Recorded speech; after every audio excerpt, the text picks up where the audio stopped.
Bardhaman cross করতে না করতেই প্রত্যেকের মিলে চিৎকার শুরু হয়ে গেল, ল্যাংচা খাবো, শক্তিগড়ে দাঁড়াবে, এটা ওটা, তারপরে কাণ্ড কারখানা। দেখুন সবাই চলে এসেছি ল্যাংচা মহলের ওখানে। তো চলো ল্যাংচা কোথায় কি নেওয়া হচ্ছে, কি হচ্ছে, আর একটু চাও খেতে হবে। তো চলো গিয়ে তারপরে তোমাদের একটু দেখাচ্ছি কি খাবে। শুধু একটু সীতাভোগ, মিহিদানা, তারপরে আমাদের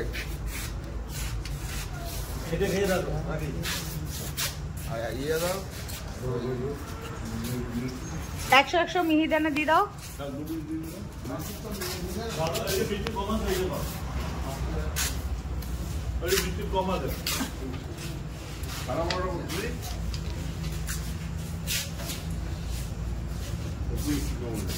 মিহিদানা সরি 100 সীতাভোগ যাবে, ভুল বলা হয়েছে ওটা। আপনি একটু কিছু বলবেন খেয়ে, আপনার রিভিউটা কিছু। হ্যাঁ কালকে, আগের দিন বলতে খুব একটা আগের দিন না, কালকে পরশুদিন 12 তারিখ রাতে। হ্যাঁ হ্যাঁ পড়ে গেছে। হ্যাঁ তো যে ল্যাংচাটা খেয়েছিলাম ওটা ভালো লাগেনি খেতে, কিন্তু এই ল্যাংচাটা সত্যি খুব ভালো খেতে। সাজেশনটা কার? সাজেশনটা যে ব্লগ করছে অবশ্যই তার, বাট আমি তো একটু ভালো টেস্ট হলেই হয়। এরা আবার অনেক কিছু দেখে ল্যাংচা খায়, সেটা পরে বলবো। আচ্ছা আপনি কি শুধু প্লেটটা নিয়ে বসে আছেন, ফাঁকা প্লেট, নাকি একবার শেষ হয়ে গেল? ও আচ্ছা। এদিকে বাবা তখন মন দিয়ে সীতাভোগ খাচ্ছে। আচ্ছা কি খাচ্ছেন আপনি একটু শুনি। মিহিদানা। মিহিদানা কেমন লাগলো? ওরে বাবা খেতে কাশি উঠে গেল। আস্তে আস্তে আস্তে।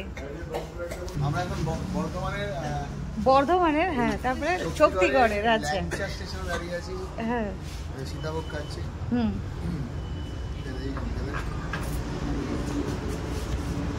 ভালো, ঠিকঠাক রিভিউ দেবেন কিন্তু আপনি। ভালো, খারাপ না। হ্যাঁ সবথেকে ভালো ল্যাংচাটা।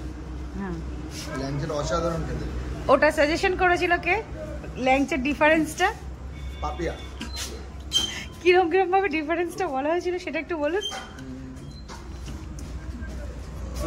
মানে ওইভাবে সেটা হচ্ছে ছানার ছানা পুরটা মোটা হবে, আর বা যেটা ছানা ছাড়া নয় সেটা খাবে না। হ্যাঁ সেটা কিরকম দেখতে হয়? লম্বা, ছোট, মিডিয়াম। না সাথে আরেকটা ওয়ার্ডও বলা হয়েছিল, ল্যাদলেদে। ল্যাদলেদে আগে থেকে বাবা জামা নিপুতি পড়ে গেল, নিপুতি তলায় পড়ে গেল। ওর থাক, ওটা পড়ে গেছে, ওই যে ওটা কিছু হবে না। আগের দিন যেখান থেকে ল্যাংচা গেছিলাম খুব বিচ্ছিরি ল্যাংচাগুলো ছিল। ভালো না মানে কেন বিচ্ছিরিটা কেন? ওর ল্যাংচাটা ছিল, ওর যে ল্যাংচাটা যেরকম দেখতে, মানে ওর ল্যাংচা না, মানে ওকে যে ল্যাংচাটা দেওয়া হয়েছিল সেই ল্যাংচাটা, সেটা অন ক্যামেরায় বলা যাবে না কিরকম দেখতে। মানে তোমরা যারা দর্শক যারা দেখবে তারা আইডিয়া করে নাও কিরকম দেখতে।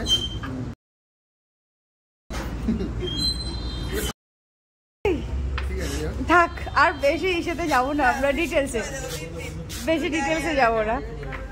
তো চলো, এইখানে রয়েছে আমার ল্যাংচা, সরি আমার ল্যাংচাটা মানে আমি যে ল্যাংচাটা খাবো সেটা। তো সবার লাস্টে আমি ল্যাংচা খাওয়া শুরু করলাম। অ্যাকচুয়ালি ব্যাপারটা হচ্ছে আমরা যে ল্যাংচাটা এখানে খাচ্ছিলাম সেটা হচ্ছে একটা হয় পুরো ছানার, আর একটা হয় ছানা আর ক্ষীর দিয়ে। তো সেটার টেস্টটা একটু বেশিই ভালো হয়। তো আমি এখানে খাওয়ার কনসেন্ট্রেট করবো, ওদিকে মায়ের অর্ডারও শুরু হয়ে গেল, বাড়ির জন্য এটা নিবি বা কিছু, শুনতেই পাচ্ছ। আর আগের দিনে তারাপীঠ যাওয়ার সময় একটা জিনিস ট্রাই করা হয়েছিল, এই যে ছানার কেক। বাট এই দিনে ছানার কেকটা সেই রকম ভালো টেস্ট লাগছিল না, খেলাম বাট সেই টেস্টটা ছিল না যেটা আগের দিনের ছানার কেকটা ছিল। তো ম্যাডাম আপনি কি কি কিনলেন? আপনার হাতে অলরেডি একটা প্যাকেট দেখতে পাচ্ছি। তোমার জোড়া সন্দেশ আছে, ছানার কেক আছে, আমি ল্যাংচা কিনেছি, আরও কি কি কিনবো ভাবছি। আচ্ছা মানে এখনো মানে চিন্তা ভাবনা পরিকল্পনা চলছে। আমার সাথে আরেকজন আছেন, উনি এবার যদি উনি আর কিছু খান তাহলে সেটা কিনবো, না আর কিছু কিনবো। খাওয়া দাওয়ার পর্ব শেষ করতে না করতে শুরু হয়ে গেল আবার বাড়ির জন্য পার্সেল করার পর্ব। তো আমি তখন তাড়াতাড়ি করে এদেরকে তাড়া দিতে শুরু করলাম যে তাড়াতাড়ি করো, এখনও কলকাতা যেতে 120 কিলোমিটার রাস্তা অতিক্রম করতে হবে। তো যত তাড়াতাড়ি সম্ভব এখান থেকে বেরোবো, তত তাড়াতাড়ি তো বাড়ি পৌঁছতে পারবো না, কি বলো তোমরা? আর রাতও তো বাড়ছে, চলো এদেরকে তাড়া দিই, না হলে আর এখান থেকে বেরোনো হবে না। তাই এখনের মতো ভিডিওটা এখানেই শেষ করছি।